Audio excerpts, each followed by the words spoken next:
early and get all the kinks out before things get too nutty. And I'm going to make sure I got my gigantic clock on so I don't lose track of the time, as one does. But if you're out there, let me know if it sounds okay and if you can hear everything.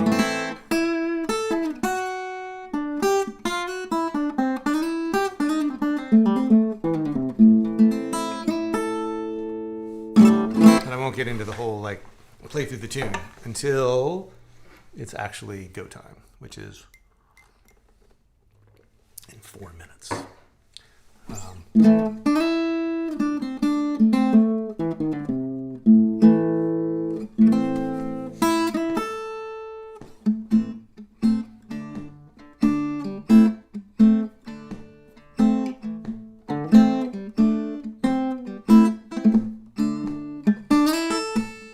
Okay. Thanks, guys. That's good to know.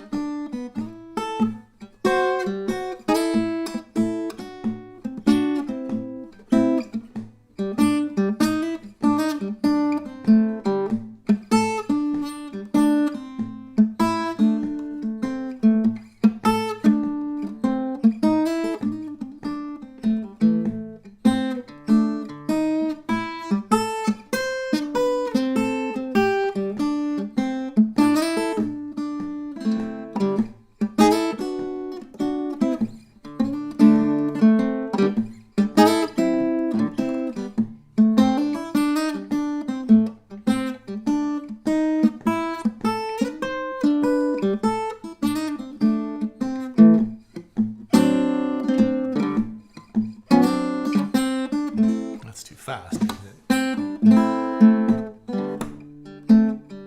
Hey, Johnny, and hello, Brad, and hey, Guido.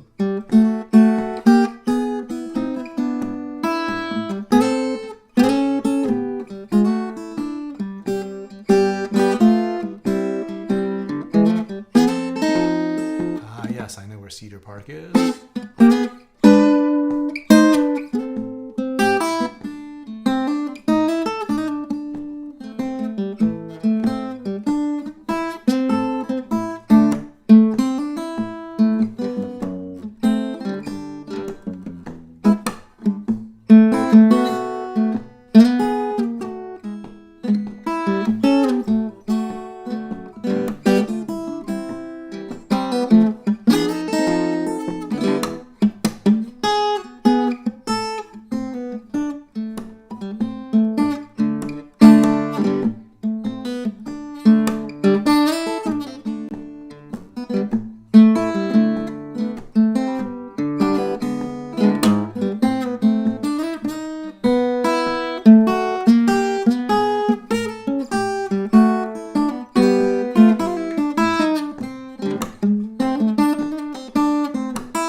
Sake.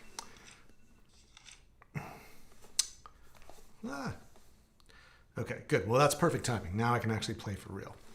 Didn't want anybody to feel like we showed up and we're missing what happened at the beginning. So we'll start from scratch. It sounds like everything's working. I've turned off my phone. All right, so I'll just play through the arrangement a little bit like I usually do, and then we'll get into the horizontal three-step and the vamp, and any questions you've got.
get started.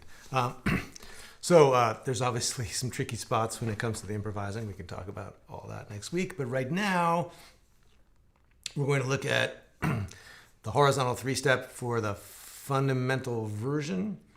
We'll look at the vamp just a little bit. It's a pretty short vamp.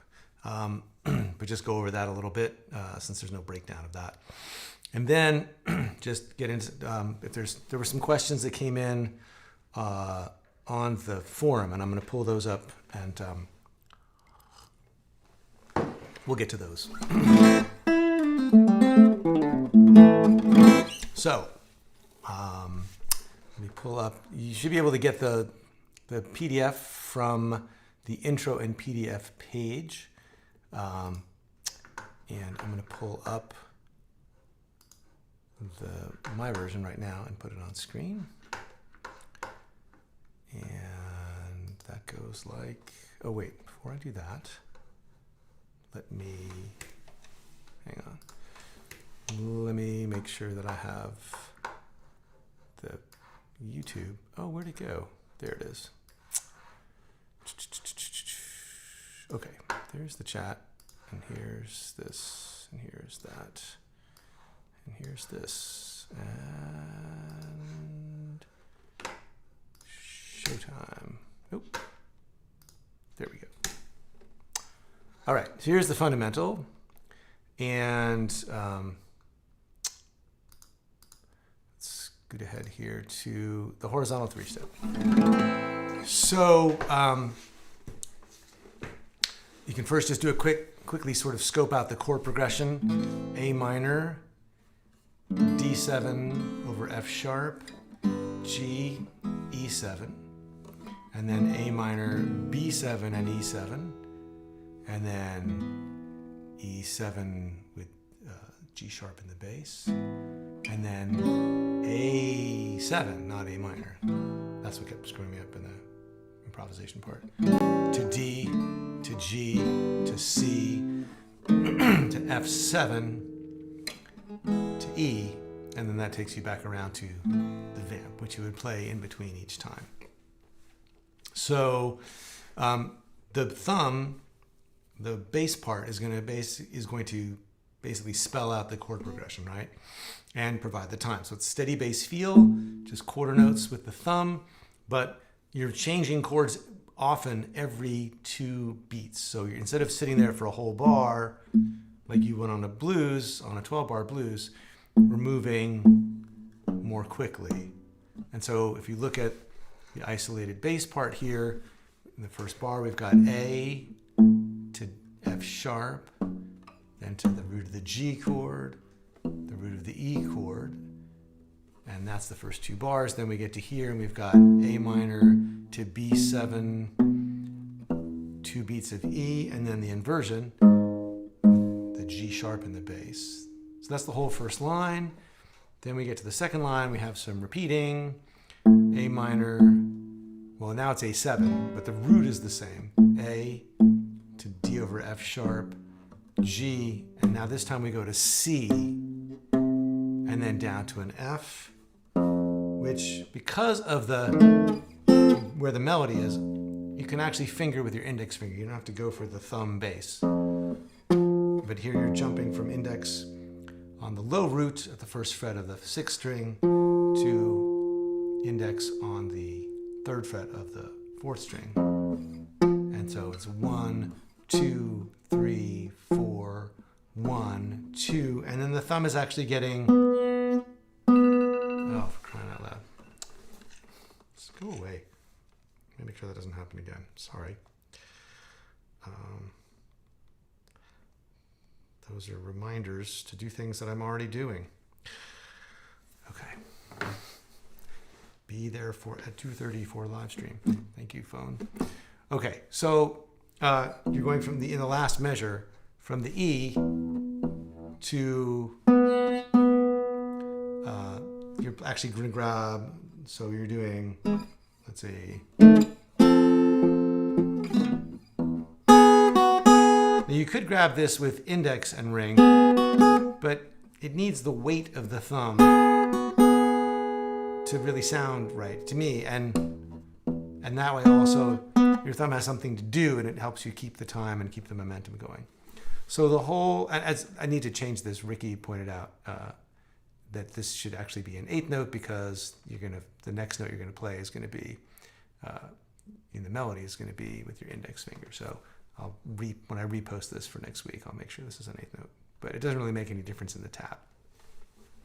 So here's what the whole isolated bass sounds like. 1, 2, 3, and.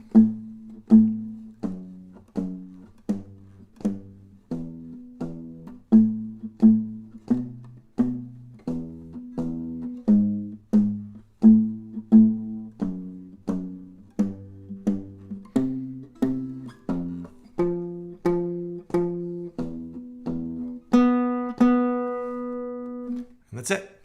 So that's what the bass does, and that's step 1 of the horizontal 3-step. So now let's look at what the melody's doing.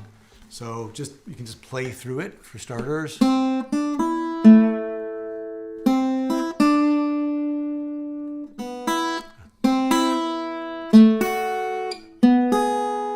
just notice that the melody is going 2nd string to high string in the 3rd measure, and then 3rd string to high string, and then 4th string to high string, 4th fret on the 3rd string to the high string. So you're sort of forming these chord shapes. And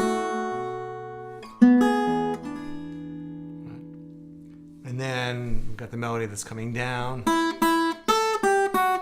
And the idea is, you're doing this descending melody on the A major chord, or the A7 chord, and then you're going to support the melody on beat 3 with a note on the 3rd string. And then coming down the G, you're going to support the high string with the 3rd string again on beat 3 of measure 6.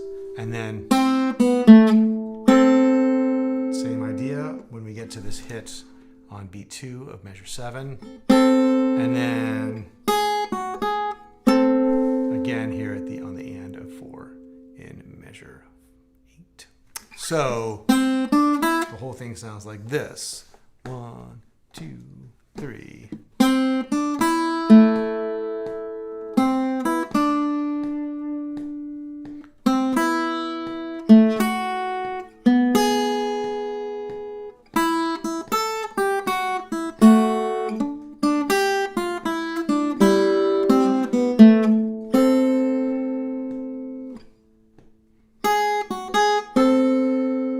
Now it is tricky. This is kind of the trickiest spot in the tune, where you have to get this note with your pinky in the left hand. So you're here, and then you have to get to right. You're still kind of. You could do that, I guess. It feels like a lot of moving around. I sort of personally want to have, I don't know, it feels better to me, but if you want to have not have to make this jump, like do all this moving around with the pinky,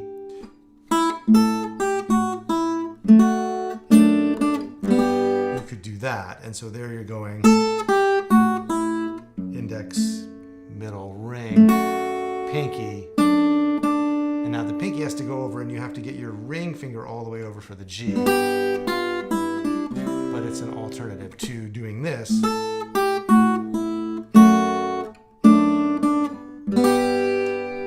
It's really kind of a toss-up. It's just a moment to notice when we get to the next step that that's going to be probably a bit of a bottleneck in learning the tune. I don't want to put it in your head like, oh, that's going to be hard, and then sort of have that turn out to be true. But just I noticed as I was just even practicing these to record them that oh yeah, that's the spot where it gets the pinky's kind of awkward there, but it's the best way to get the melody that I could find. So let's look at how to put it together. So this, if you are unfamiliar with the horizontal 3-step, is a way of looking at the melody and the bass. I want to focus on the fact that the bass is unfolding over time, the melody is unfolding over time. Those are two horizontal ideas. The bass providing the momentum and the chord progression, and the melody having the flow of the melody, and wanting to really focus on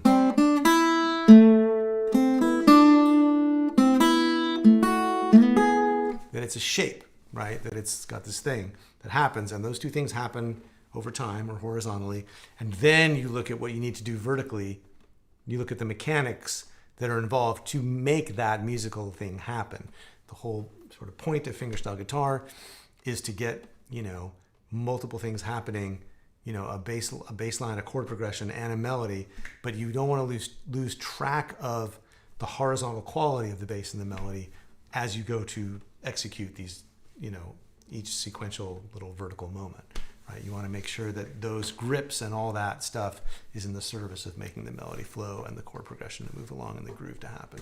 So here we line up where any place where the thumb and the fingers play together is called a pinch, and those are highlighted with these vertical bars. And then I put the count below so you can also just keep track of where you are in the measure with each beat, 1 and 2 and 3 and 4 and. So again, I'll just play through the arrangement slowly, and then we'll stop and look at all the pinches. So.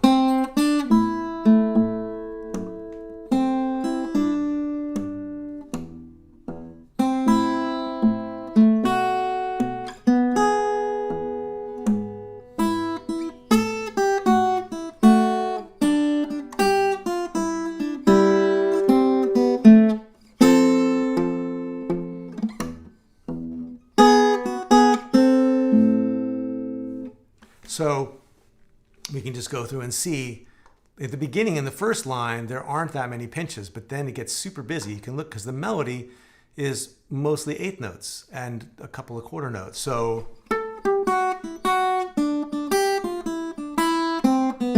you're going to have a lot of pinches because you've got a lot of notes on the downbeat or on the numbers on the 1, 2, 3, or 4. But up here, there's more space in the melody, so there's fewer pinches. So here's the first one. On beat 1, and then not another one until beat 4, and then the beginning of measure 2, and then nothing else in measure 2, and then downbeat of measure 3, and then beat 3 of measure 3, and then the top of beat measure 4, and then on beat 4 of measure 4, and now it gets busy.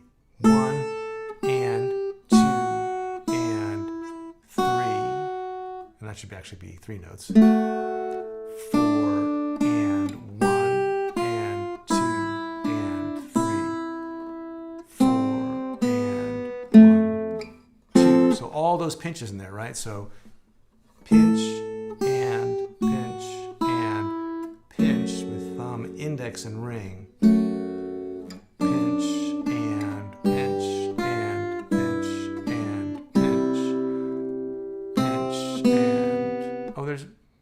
Oops. No, that's right. There's the other grip with the root, thumb, index, and ring. And then pinch, thumb, index, and ring. And then 2 bass notes. And then measure 8, just the bass. And then these pinches here, thumb and ring. And then index and ring at the end. So one more time, slowly, just so you can watch where the pinches are happening.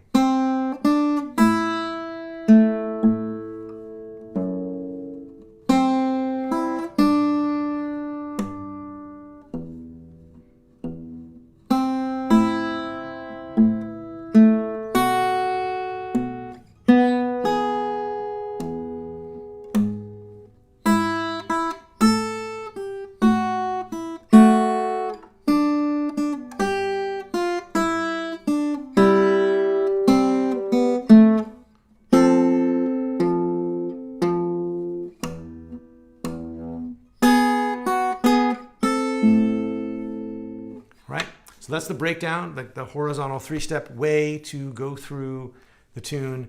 Isolate the bass, isolate the melody, put them together as a series of pinches, try to keep the whole melodic flow in mind.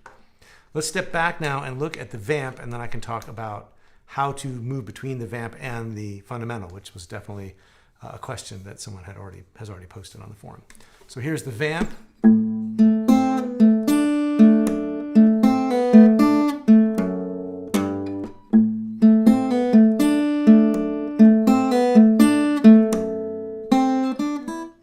So I gave you a little pickup back into the melody, but it's really just two measures because it's basically a repeat. This is just these two measures happen, and then you basically do the same thing again over here. But you're going between A minor and D over F sharp, and you're just playing this little figure on top, which is even the same figure. It's a 3-beat figure. 1 and 2 and a 3 and then here you have it again, and 1 and a 2, and so it's syncopated, right? You have this played and then you sort of repeat it, but it's like moved up a little bit. So at the beginning we have A minor with a pinch and a pull off, and then we go to D with F sharp and the bass, and now the pull off happens on the A minor. So triple hit, and then a little bass walk up with your pinky coming in over here, and that's the whole thing.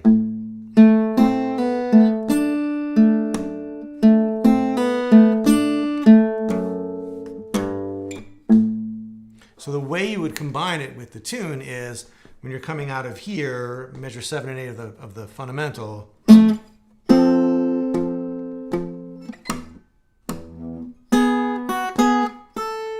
Right here, the very first A you would hit would be the beginning of the vamp.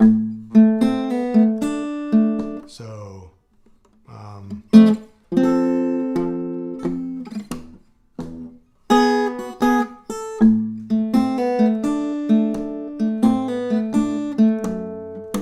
then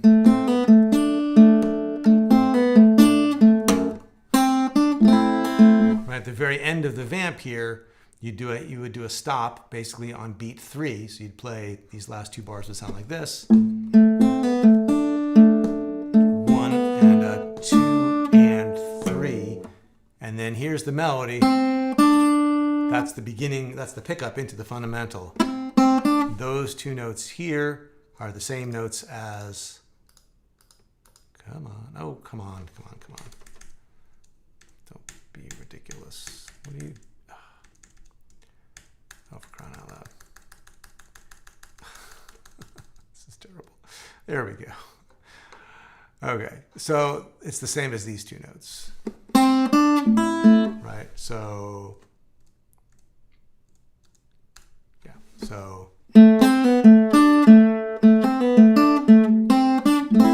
So just to go between the two.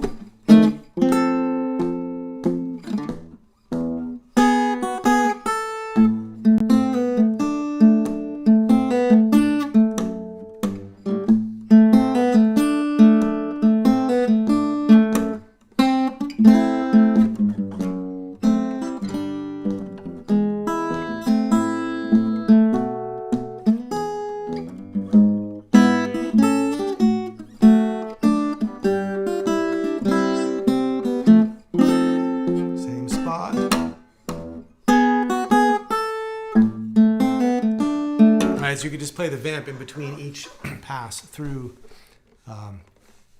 You could play the fundamental, play the vamp, play the fundamental, play the vamp, just go back and forth. And when we get further into the arrangement, we can do some different vamps and talk about how to develop, the full arrangement with the 7-step arc.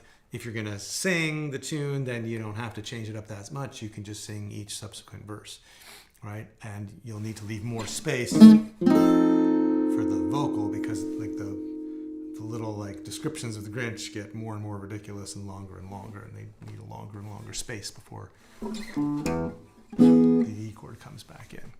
But that's basically it as far as the horizontal 3-step and the vamp. So I'm gonna pause and just scroll through here and see if there's any questions, and also I'll pull up the questions from the forum so we can talk about that. Let me just make these questions bigger so they're easier to see. And we'll see what we got. Okay. Lots of folks logged on today. Great to see you all. Todd Brown, thank you. Happy 5th night of Hanukkah. To anyone else who is observing. you'll notice that the holiday ornament Fretboard Confidential logo is done up in Hanukkah colors. So I try to split the difference. Let's see. No questions yet, it looks like. So that's good. So let me pull up these questions from the forum and get to some of those. And then if you've got questions about the arrangement or anything else, we can get to those too. But like an idiot, I closed down the forum when I went online. So let me pull it up real quick.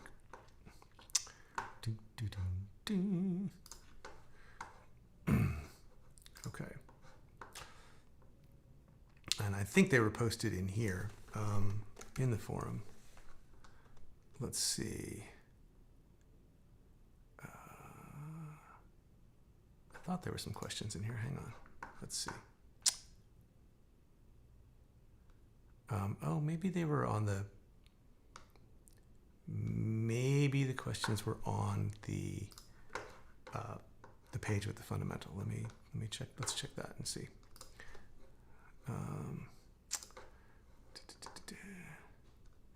No. Maybe there were no questions. Maybe it was all comments. Let's see. Some love for the bass lines. That's nice.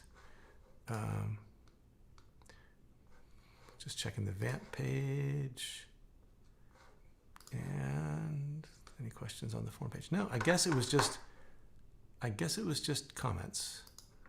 So I'll just double check one more time on the blog and see, on the forum, but I don't, and then we'll circle back here.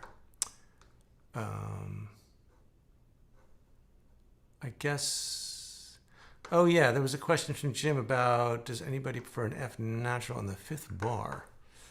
I don't know what that's about. Let me look and see. F natural in the 5th bar. Let's see.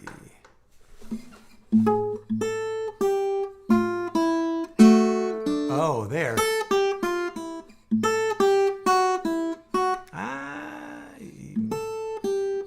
That is my best recollection and understanding of what the melody does, especially in the context of that A7 chord. But, once you're playing it, all bets are off. You can interpret it how you want. That is, if you got a question about that, I would say either play it like you want or, check it against a recording, it's easy to find the original version. I forget the name of the singer who actually did the performance on the original TV show, but I learned all about it when I was researching the song. So, okay, let me get back to this, and here are some other things on the forum. Let's see.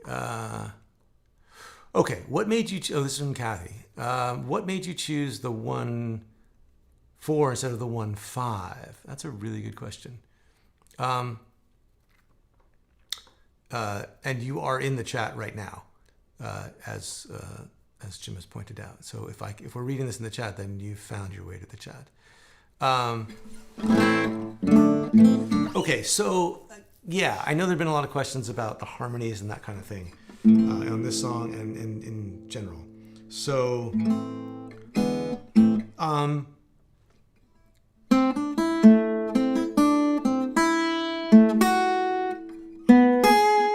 So the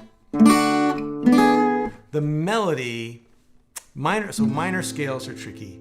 There's 3 different kinds of minor scales.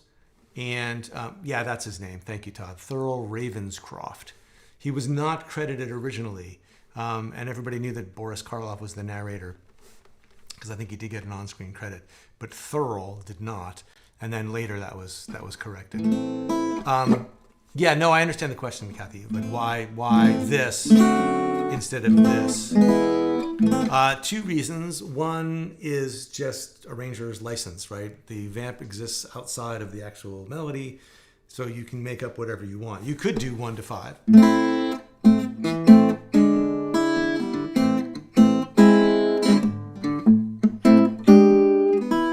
But we've done that on some other tunes, and so I thought this is an opportunity to do this sound. And it does have the E sound is not a particularly like altered kind of E sound. It's not really within the context of the tune.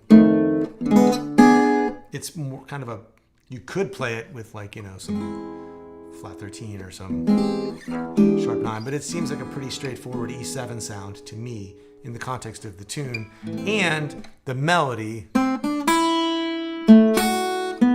includes F sharp really overtly.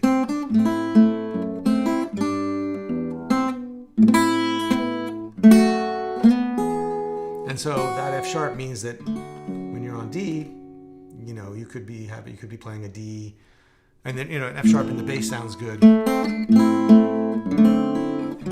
I mean, the harmonies for the very first measure include A minor and D7 to my ears. So it's really just kind of grabbing those first 2 chords and also using that sound because the F sharp in the melody implies that the D chord is going to be a D7, not a D minor. The whole tune, you know, involves, except when even when you're coming down, there you have a F natural because you're going G7 to C. But for the most part, you hear F sharps, and that implies a D7 sound. And I like the sound of A minor to D7. I think it's cool, and it implies the Dorian scale. Right,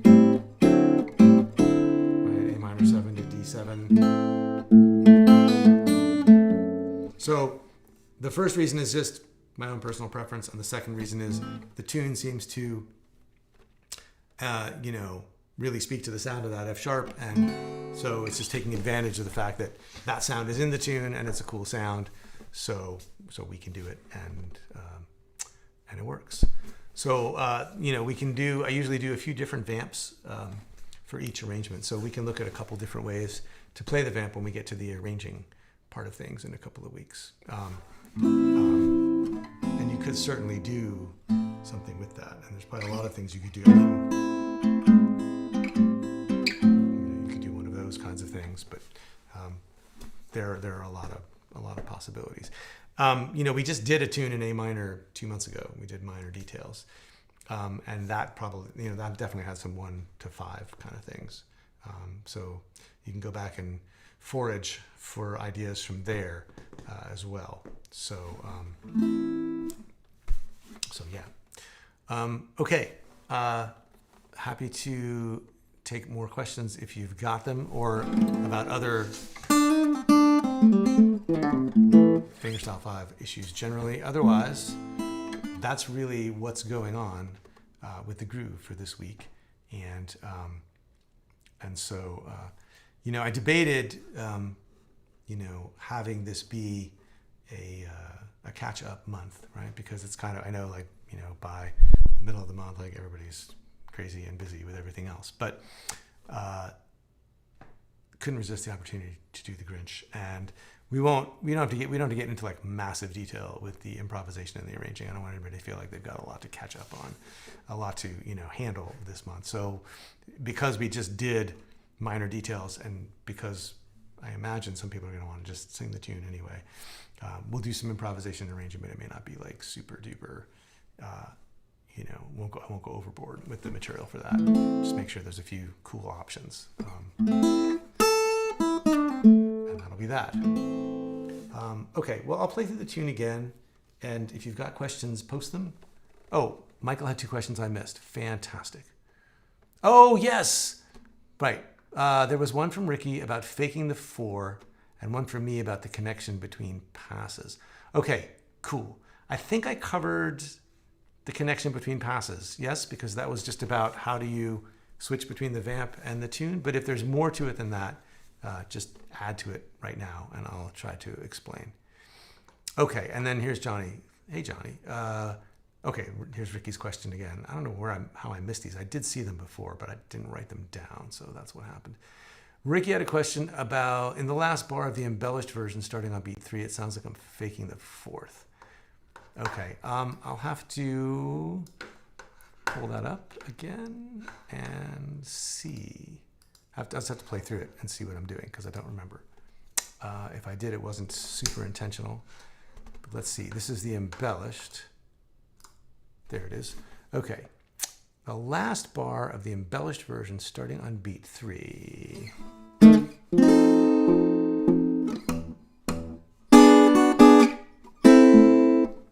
See if I got that right. In the last bar of the embellished version, starting on beat 3. Sounds like you're faking the 4th. Boy, I don't know. I'll play through the last 4 bars. Let's see.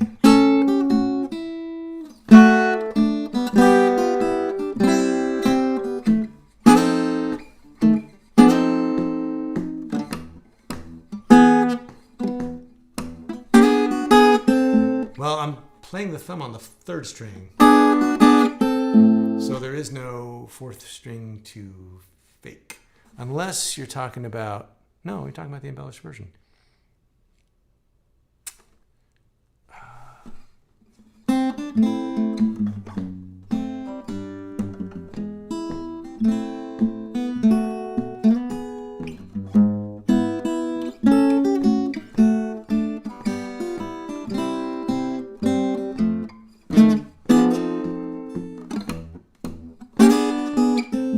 Yeah, I'm not actually playing the 4th string, so there's nothing to fake, I guess. I hope that's clear, and I hope that's what we were talking about. I hope we're all talking about the same thing.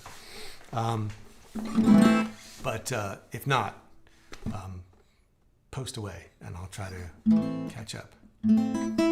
Yes, what is faking the 4th? I should have mentioned that. I was just thinking that would be a good idea. It's the idea that when it's more on an alternating thumb kind of thing, and I think I talked about this the most during the lessons on Baby Please Don't Go. So you can go back, that was going back a ways. That's, I think, May or June of 2020. It's in the archive if you just scoot back month by month. It's the idea that, first is the idea that you can damp with the left hand so that the backbeat, the thumb notes on beats 2 and 4 are less played as actual pitches and more just kind of percussive sounds.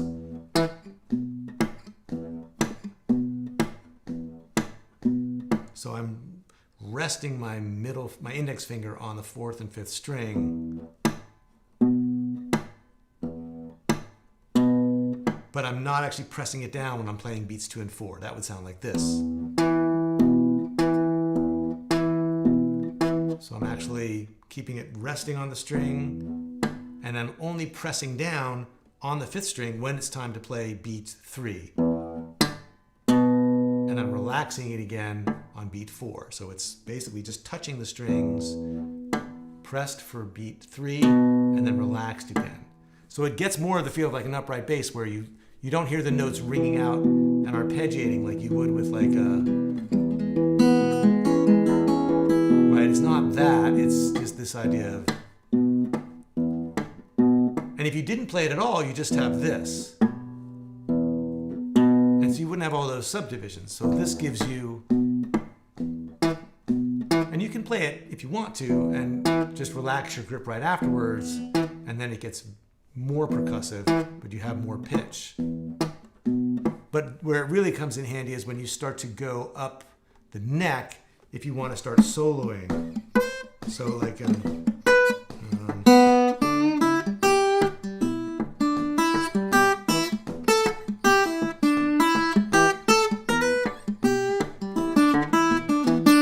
so when you're up here, out of position, you're just letting your fingers drape on the strings.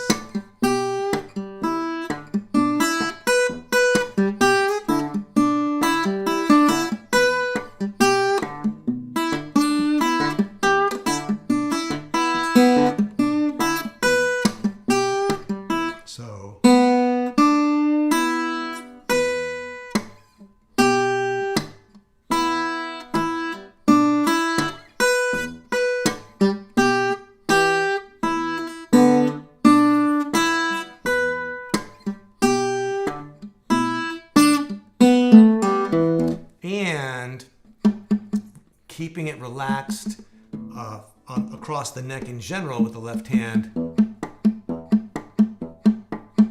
means that you're also getting other like offbeat subdivisions going on.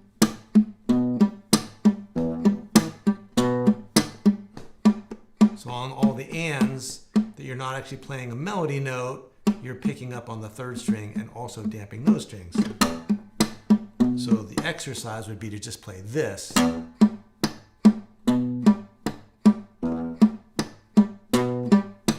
And then try to play some licks in between.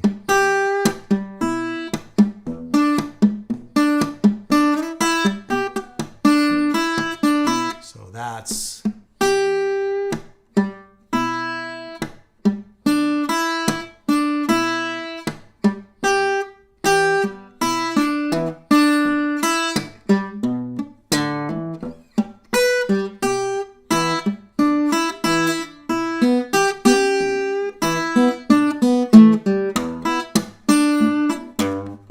So that's the idea. And again, like I believe it's the Baby Please Don't Go lesson that gets into this in more detail.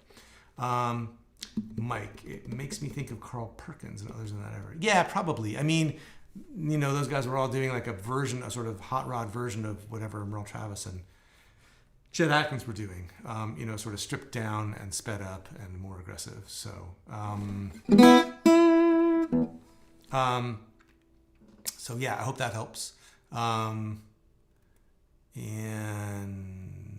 okay, so from Jan, I didn't think about using the vamp to connect two melody passes. Facepalm. So this has been addressed. Thank you. Okay, good. Yeah, that's all that's about. Is just you put the vamp in between the melodies. Okay, from Johnny, improv live stream this month. Yes, there will be an improv live stream next week and an arranging stream the week after that, and then we'll be done. So yeah, that'll happen. So more chances to clarify and ask questions about things as well. Okay, and then again from Jan, I was wondering if Ricky was talking about the 4-chord, since there's no 4th string to fake. Let me look and see. I would love to have this sort of mystery solved. Let's see.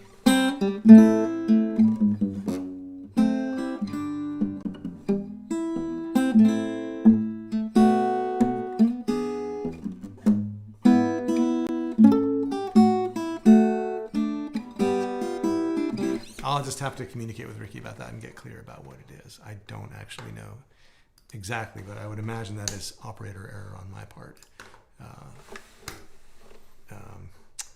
as far as that goes. Okay. Well, if I haven't missed any other questions, then I think I can play through the tune a little more, and then we can roll on out of here.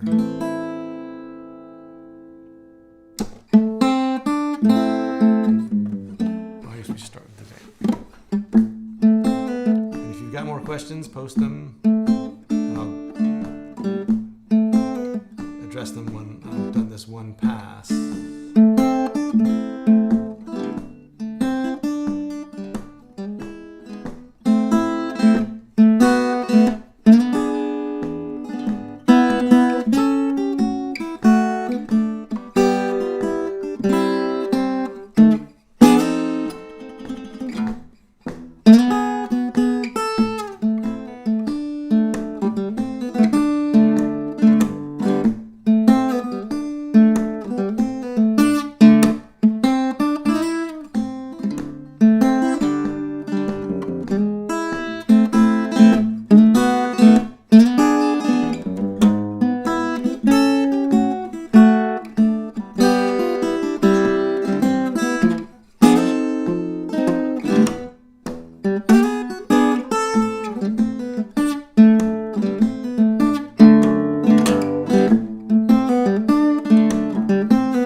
Okay, here, good.